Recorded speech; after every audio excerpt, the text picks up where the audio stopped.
آخرین شاهکار بانو سیمین بهبهانی که چند روز بعد از تمام شدن شعرش فوت میکنه. ما امت بیچاره و در بند نمازیم، دنبال خرافات و سوی قبله درازیم. رفته است زیاد همگی ایزد دانا، با سنگ سیاهی همه در راز و نیازیم.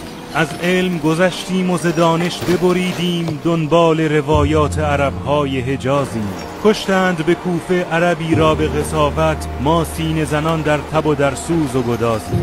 افتاده به چاهی عربی بد به تولد، هر روز سر چاه به دنبال نیازیم. گویند حلال است زنا با زن کافر، الاف حلالیت خوکیم و گرازیم. محروم ز دیدار زن و صحبت آنیم، با شیر و شتر حال نمودن مجازیم. با صیغه و تزویر گرفتند نجابت، ما در پی مهریه و عقدیم و جهازیم. باطل شود ارکان دیانت همه با گوز، تقصیر من و توست چون